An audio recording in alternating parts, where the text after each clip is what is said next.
Good morning, Rays. Welcome to the Persistence Podcast, a series about powerful women. I'm Lola Green, the editor-in-chief of The Wave. And I'm Alina Wynn, the managing editor. In this episode, we will be talking with Dr. Leslie C. Ricciardelli, the Superintendent of Collier County Public Schools. Thank you so much for joining us, Dr. Ricciardelli. I'm just so happy you decided to come back and do a podcast with us, and that you provided us, we revived the Persistence Podcast. Yeah. This is our first one in, a year, I think. Yeah, or maybe a year even or a little two? more. Yeah. So, well, I'm thank you honored for that. Yes. Could you start by introducing yourself, please, and tell us about yourself and your background? My name's Leslie Ricciardelli, and I grew up in Naples. I moved here when I was 2. My parents moved here when I was 2. I went to Trinity by the Cove for preschool, Lake Park, Gulfview, and Naples High. Graduated from there, went on to college, majored in education, and became a teacher. I actually started as a teacher's assistant because there were no teaching jobs when I graduated from college many, many years ago. And so I started as a teacher's assistant with students who had serious behavior disorders. Then I got a different teaching certificate for students with exceptional education. And then I became a teacher, and then I went in and became an ESE specialist, which is somebody who works specifically with students with disabilities. Then I became a dean of discipline, an assistant principal of discipline, an assistant principal of curriculum, principal of middle school, principal at high school, and then multiple jobs at the district office. Wow. So you're very local. Can I just Very ask, local. what made you want to stay here? So I when I left, I thought I would never come back to Naples, right? Like everybody thinks when you're growing up here. Yeah. Naples was so much smaller back then. But I had my daughter, and I was living in Central Florida, right outside of Orlando, and I thought, ooh, I can't send my daughter to school up here. I'm going to take her home because I think that's where the best education will be for her. So It's I great moved down back here. to Naples, and best thing I ever did, and started teaching down here. Wonderful. What responsibilities as the Collier County Superintendent do you have? At the end of the day, it's making sure that just shy of 50,000 students get the best educational opportunities they can possibly have, giving them access to everything from advanced academics to supports in reading or even potentially speaking the English language. Also, taking care of staff and facilities and transportation and budgets. Budgets are big. We have a $1.6 billion budget. Wow. It's my That's responsibility to oversee every bit of that, and you cannot be a penny off. So So it's a little bit of a everything. lot of everything. Yeah, a little bit of a So lot much of things. that goes into it. Yeah. No 2 days are ever the same in my world. No. So how has navigating this career path as a woman been challenging or just different in general than it would be for a male? You know, I think it's normal for most women to feel the pressure to always be perfect Definitely. and to be overachievers. I can't tell you that I'm any different. I mean, I would love to be able to say to you, oh, in the beginning, I really second-guessed myself a lot. But I would tell you that every single day I second-guess myself. But I also would tell you that I've learned that just being me is what it really comes down to. And, you know, I guess it would be authentic leadership, but truly I do what's best that I think is best for kids and for teachers and for the community. And if I always keep them in mind first, really my motto has always been to be the teacher or the principal or the superintendent you would want for your own kid to have. Because if you treat everybody like they're your kid, or you want your own kid treated, or your own, if it's a teacher, if it's your sister who's the teacher, if you treat them all like their family, then you're going to do what's right by them. That's great. Well, what motivated you to chase your passion? Because I can see that you love education and you love your job. You know, when I started, to be quite frank with you, I loved my social studies teacher at Naples High so much that I always wanted to be him. So I wanted to be the person. Yeah, I love the way he taught government. I love the way he taught econ. I took dual enrollment classes from, at the time it was Edison Community College, but now it's Florida Southwestern. Yeah. And I always wanted to be just like Mr. Godley. So I came back and started teaching. And then, what's my passion? I guess my passion has become making sure that everybody has an opportunity. I believe fully in public education. I don't care if it's public education, a public charter school. I believe that if the more kids have the opportunity to be around their peers, learn from their peers, because the conversations you have, you all learn from. And just like when I was here to visit you all last time, what I said to you, I love so much about what you do is I know that there's not a single time when you guys go out to the beach on the weekend and you look at something, you go, we should investigate that a little further. And you think about topics that are going to come back that you'll do on a podcast or that you might research or that you might do a video about just to educate others. I mean, it just really, when you have, different thoughts and diversity and opinions, then you think differently. And I think that that's just the greatest thing public education offers to students because, imagine being home alone all the time by yourself. No, I Not very agree. fun, right? It gives you a chance to socialize. Like all we do every day is talk with our classmates, talk with our teachers. Like without that, I just. But you hear other people's opinions on things, and then you build your own opinion from there, and you say, well, that doesn't feel right. Or, you know what? That feels way more right than the way I thought, And so, I mean, listen, I do that all the time. My 2 friends that I'm here with today, the best conversations I have are with them because they make you think differently, right? And that's really what you want. Definitely. And it's also so crazy, like you said before, like all it takes is one teacher to like put a spark in you and motivate you. Yeah, it's great that you had that too. So have you ever been told you can't do something? Ooh. I feel like everyone goes through that, but especially women. And what have you done to overcome that? I was telling my friends on the way here, my junior year of college, I was trying to hurry up and get done with school, right? And because, by the time you're a junior, whether it's in high school or college, you're ready to you think you're ready to be done. Definitely. Yeah. Until like you guys just said, now you're kind of freaked out by the fact that you're done in a week. Oh, it's crazy, all right. But you thought about 8 months ago, oh, I can't wait to get out of here. But now you're like, oh my God, I don't want to go. I was literally thinking just about in that last elementary night. school. See? Crazy. So when I was a junior in college, I wanted to there was a professor I had, and he was super tough, and everybody knew it was the education professor that everybody dreaded because he just lived to make your life miserable. So I wanted to take 2 of his classes. So I went to my advisor, and she said, no, you can't take 2 of his classes, Newman. He won't let you, and you'll never pass. Well, I don't know what that did to me because somehow it just impacted my pride. So I went to him, and I said, I'd like to take these 2 classes. He said, you can't take 2 of my classes. Nobody's ever passed 2 of my classes concurrently. Okay, I can do it. I don't think so. Well, let me try. So he signed off on it. Let me try it. Essentially, what that did was it forced me to write. When I mapped out my whole semester, I had to write a 20-page paper every 4 days. But typically, it was like one was due on a Tuesday and one was due on a Wednesday. Wow. But I was so prideful. How'd you manage that? I don't have a clue. I told my friends. I said, I'm sure that by the end of that semester, I had an ulcer because I think I actually did.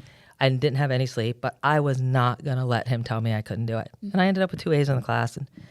But yeah, I don't know why I put myself through that torture, but you've got to just say to yourself, am I going to do this? Am I not going to do this? Am I going to roll over and just let somebody walk all over me? And in my mind, I think that way a lot. Sometimes, truly in real life, I'm very much of an introvert. But when the state of Florida came to the superintendents and said, state of Florida will no longer teach AP psychology, that bothered me for students. It's a great course. A lot of people love it. It's one of people's most favorite courses. You're going to tell these kids they can't take this course? Yeah. But I couldn't just roll over. I was a new superintendent, only been a superintendent for 2 months at that point, but I can't just roll over and allow things to happen I think that aren't right. For what you believe in. Right. Because give kids the opportunity. How are they going to learn? If you don't give them, it doesn't mean, it's just that boggles my mind. At least my give age, them the opportunity to choose if they want to take it or not. That's right. Because, if you only have one frame of thought, you could end up with a really negative frame of thought or only have one point of view that you're ever listening to. But how else are you going to learn about different things? Definitely. And everything in life is about psychology, right? Yeah. Whether you're doing an interview, whether I'm sitting here with you, it's the psychology of how are you going to interact with somebody? How are you going to deal with an interview? Right? Yeah. Yeah. I had an interview with somebody one time and they basically said, well, can you meet these deadlines in terms of we need to meet with you this number of days in a row? And I said, well, I'm really busy, so maybe I'm not your person. And that lady looked at me and said, what? Well, we can hold back the timeline. We can push back the timeline. But you just said it was I said to her, but you just said it was a really tight timeline. And I said, I'm just going to tell you, at the time I couldn't. I said, I just can't do that because I have a job right now and I have to put myself that first, right? And I totally see what you're saying too about like when people doubt you, it just kind of like motivates you to want and get it. And like, well, you're saying I can't, I'm going to prove you wrong. Like I'm going to do exactly that. But see, the two of you have that strong mentality. That's why you're sitting here today, right? You're not just going to sit back and let things happen. You guys are always thinking about ways to innovate. And so you're even just this podcast and the concept of this podcast, when you all were telling me about it, oh my gosh, I was so proud of you and I was so excited. And I was really proud that and felt really honored you invited me back. But girls like you, young women like you, you're not going to roll over and just let things happen to you. No. And I know both Lola and I are super stubborn, so that's Yeah. also another factor. In all the right ways. Yeah. Yes, Right? You don't have to exactly. be disrespectful about it. You can Yeah. be respectful No. about it, Yeah. but Definitely. Just voicing But like I'm what not you gonna want. I'm not gonna stand down. Mm-hmm. and there are times when people will argue back with you, and they'll say, and you'll say to them, I think we should paint that wall blue, and they'll say, and you know why you want to paint it blue, and they'll say, no, we should do it this other way. Oh my God, I feel like we should paint it blue. And you won't trust your gut at first, and you'll let other people make the decision. But then all of a sudden, when you realize later, we should have painted it blue, and everybody else goes, we should have painted it blue, and then you're going to say, I should start trusting my gut a little bit more. Yeah. That takes time and practice, and I'm old, and I still go through that. But I've learned to trust my gut, and eventually people learn to also trust your gut when you're pretty strong about something. But Yeah. don't have to be disrespectful about it. No, You just definitely go on not. about it. So. Well, how do you manage taking care of your family while also running a whole school district? Because that must be really crazy. Yeah, I can't imagine. There's never a perfect balance, and quite honestly, I have zero balance. But my family supports what I do. The good thing was my daughter knew all along what I did, even when I was an assistant principal. When I was an assistant principal at a high school, that's a lot of time because you go to a lot of nighttime events, and she was just in elementary school. But she was always my number one, right? So it matters the most to me. And, I did the best I could. She never had babysitters. She was either with my father or her dad, and who I'm still married to. But, you do the best you can. There's never a perfect balance, but at the same time, she never had babysitters. Don't have a maid. I do my own everything at home. I just try to make sure that I have my weekends are my weekends.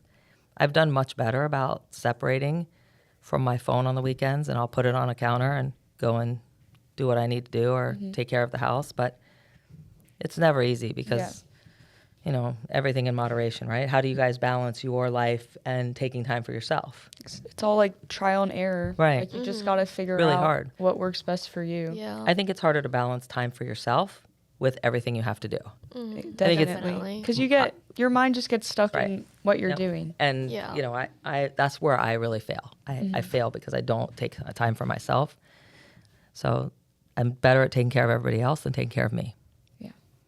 Well, that also makes you a selfless person. So Yeah. Well, that's okay, a good see, thing. there's a positive. There is a positive. Love your silver lining. What are some of the hardest decisions you've had to make as a superintendent? I remember you saying like budget was a really big factor in what you do. So does that have to do with it a little maybe? Whether it's students, sometimes hard decisions are disciplining students, even coming up. When you get to know kids, you love them and you know who they are, but they make a bad decision, you've still got to discipline them. So, and even though it might break your heart, right? It's anytime the hardest decisions are any decisions that involve people. But if you keep your mind on, what is the right thing to do? Is it the right thing to do to say to the student who did something they shouldn't have done, no, we're not going to discipline you because I really like you and I know you've never been in trouble before? No, because they don't learn a lesson. Yeah. Right? Or how do I deal with, staffing? And I always try to do what's right. I have reduced our budget quite a bit, but I have not fired teachers or staff at the district office. I've tried to do things just by natural attrition. When somebody leaves a position, maybe I don't refill the position so then I can save money in the budget. But I try to always put them and their first, but at the same time, hard decisions come when anytime you're dealing with people, it's sometimes heartbreaking when you see some things that happen. People make bad decisions, and there are consequences for bad decisions. And there are some things I don't have any control over. If you make a really bad decision, the state tells me what I have to do. And so at that point, it is what it is. Yeah. I know we've already touched up on this a little bit, but is there like a really big example of how you've had to fight for yourself and advocate for what you believe in regarding like your job? When I interviewed for this job, there was a whole thing about me being the hometown girl, right? And, when we need something different, we need a difference in thought, or we need to bring somebody in from the outside. And there are times when I could say, yeah, sure, maybe sometimes a difference in thought might be good, but I understand every part of this community, right? Of every part of Collier County, I know, I understand Marco Island. Do I live here? No. Do I have to live here every day to understand it? No. Do I understand it in a way that somebody from outside of Collier County would ever understand it? No, it takes years to really see. I mean, I knew Marco Island when it was so tiny, and I had friends that lived out here, and it was nothing like it is now, right? And then also the estates and the Immokalee and Golden Gate City and downtown Naples, right? When I was growing up, I lived in downtown Naples. When I lived in downtown Naples, there were tons of kids everywhere. It was just regular people. Now you hardly ever see them, right? Because they're mostly people who are only here, half the year. But Yeah. it was hard to, people had doubt if the hometown girl can do the job. So that was something that kind of went against me because they wanted to bring in a man from outside. So I had to interview against him. And, I gave it everything I had. But at the end of the day, I love this place. Could I go somewhere else and do a job somewhere else? Sure. Could I go back and be a principal again? Sure. Would I love to be a principal again? Absolutely. But, I guess there is a lot to fight for every single day. And sometimes you're fighting just to the fact that you are a female in this position, because there are a lot of stereotypes out there. Yeah. And that's sometimes hard to deal with. But I'm never afraid to stand up for what's right. I'm never afraid to speak up when I think there's an injustice. Who knows, maybe that'll come to hurt me in the end, but I'll never feel guilty, and I'll always be able to put my head on the pillow because I'm going to stand up and stand firm for kids and what's right. Yeah, and that's powerful too, especially being a woman. And that's a quality like so many women like wish they had, because I know so many people are afraid to like speak up and stand up for themselves. Yeah. Yep. So we kind of touched on this a little bit because I think I just have a feeling about what it would be, but what would you say your favorite part of your job is? The students. Yeah. Yeah. That's why I'm here this morning. Right? And I said to my friends this morning, man, I have so many things going on at the district, but I wouldn't miss this for the world. I was so honored that you all invited me back. And of course, it was we really were honored exciting you wanted to come back. and come back and talk to students, and especially two young women who are about to go out in the world, and you're going to go on to college, and you're going to get there, and don't let, whatever you do, the one thing I'm going to tell you is don't go out there and let the likes on your phone or whatever somebody else is doing somewhere else, don't let that get in your head, because people are going to try to talk you out of your game so quickly now. You're at the top of the top here. So you're going to go off to a university and everybody's going to be at your level. But you're not used to dealing with everybody at your level. No. So don't let that mess you up in your head. Yeah. Don't forget where you came from.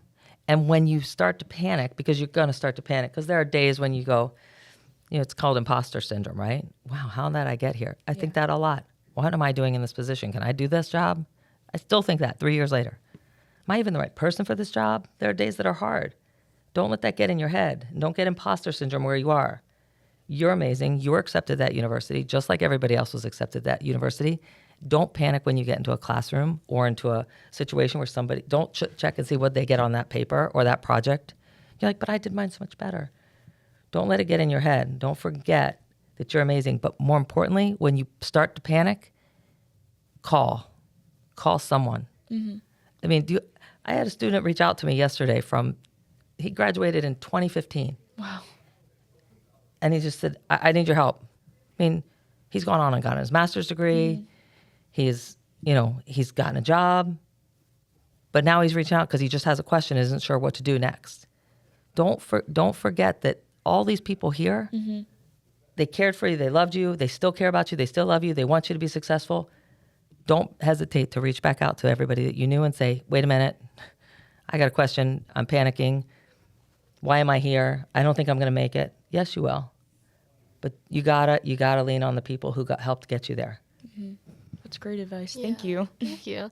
What is it like having so much pressure? Like having to keep everyone happy, students, parents, taxpayers, faculty, like everyone. Like how do you do it all? Because I know I can barely handle the stress of senior year. So like just thinking about that just makes my brain like, yeah. It's a lot, and I lose a lot of sleep, and I second guess myself, and I'm just as human as you are. But I lean on friends, not as much as I probably should at times. I internalize a lot, but I also try to process it and reflect. I'm I'm never going to make everybody happy. I'm never going to do everything perfectly. I'll never claim to do everything perfectly. If anything, sometimes I say, you'll never hear a man say this, maybe I'm not the best person for the job. You'll never hear a man say that, right? Nope. Too much pride. Yeah. Too much ego. But I say it to myself all the time. But then I think, well, maybe that makes me better because I'm trying to always think of what could I do better? How could I have done this better? The stress is astronomical, but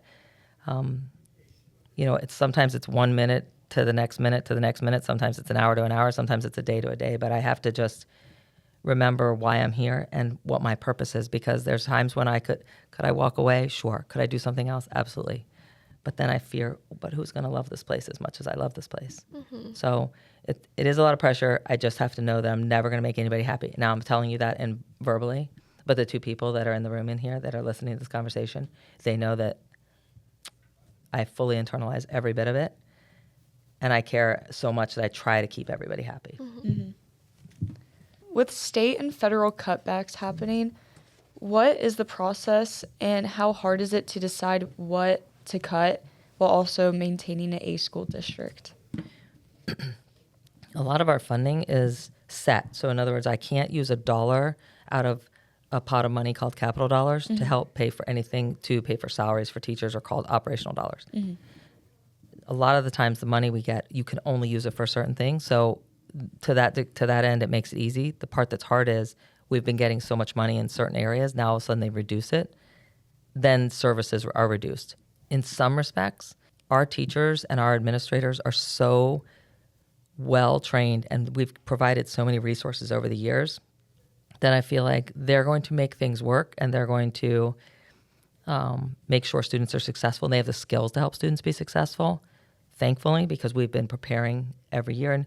And the threat of a loss of federal dollars has been coming every year for the last 5 or 6 years. So every year we think, okay, it's going to be last year, so we need to do this a little bit better. We need to do that a little bit better. It's really about planning. No different than you'd plan your own budget. But it's challenging because there's so many legalities with these dollars. I can't misappropriate any of them. Yeah. But at the same time, our kids still have a lot of needs. Mm-hmm. And really the most important thing is to put them first. If I put them first, then I'll make sure that I'm not spending, wastefully and making sure that the teachers are taken care of. That's a big thing. Yeah. Well, thank you so much for joining us today. We appreciate it, and we are so honored that you would come. I'm here so to do a glad you podcast. decided to come back. This is great. This is our last podcast of ever, so Yeah. we're very happy that I'm What getting we it can with be the part of bank. it. What are you guys most excited about? About going to college? I don't know. I just like to be in a new environment. I was born and raised here, so I'm going to miss it a lot, but I'm excited to see new things and have new opportunities and just have, I'm definitely excited to have a lot more to do because around here there's just but I'm excited And where are to you start my going? career. I'm going to the University of Central Florida. I thought that was a UCF shirt I underneath want there. to be a medical sales rep. So Oh, that'll be nice. good. Yeah, thank you. Nice. Are you going to come back and try to work for Arthrex? Maybe that might be one of my plans. Great company. Yeah. Are you going to come back? If you come back for the summers, you should think in the beginning of the spring next year, see if you can get some internships Yeah, over there. definitely. That's an amazing company. And what about you? I'm most excited to just branch out, and I've known I'm bigger than Marco. Like, that makes it sound a little, but you know what I mean? Like, I know totally that what you mean. there's more out there for me. And also Mizzou has like the best journalism program, one of the best in the country. So I don't know, the town itself, it's like artsy, fun, everything I want, I love it down here. Don't get me wrong. It's beautiful. My family's here. I love it. But I just think it will be great for me to branch out as well. It will be great for Alina too. Listen, just like I did, I thought, oh man, and think about Naples way back then, so many years ago. It was really small. And I couldn't wait to get out. But then if you come back, you come back. But at least you've always got a home here, and you know what you're dealing with, and you know where your kids will be raised at some point. But while you're young and you're able to, go out and explore. Exactly. Yeah. Like, I would never not be opposed to coming back here as I'm older and have a family, just because it's such a great place to raise a family and have kids and stuff. But I know that probably for my younger years, I'm going to want to be somewhere with a little more hustle and bustle. Absolutely. Just make sure you're safe out there. Yes. I definitely want to raise my kids here. It's so safe, and it's just like such a tight-knit community. I always loved that growing up. Yeah. Good for you. Yeah. Good for you. Oh, I'm so proud of you girls. Thank you. Good luck. Thank Listen, you know my email. You both have my Yes. email, so you can let me know how it's going. Yes, Yeah. of course. And if you get up there and get up to your schools and you panic, just send me a quick email and say, okay, remind me again why I'm here, and I'm going to remind you again why you're there. Yeah. Okay? Thank you. Yeah. You're Thank welcome. you so much. You're welcome so much. Good luck. Well, Thank you. that's Well, it, Reese. Thank you, everyone, for tuning into another episode of the Persistence Podcast. Again, I'm Alina Wynn, the managing editor. And I'm Lola Green, the editor-in-chief. We'll see you in the next one. Peace. Bye.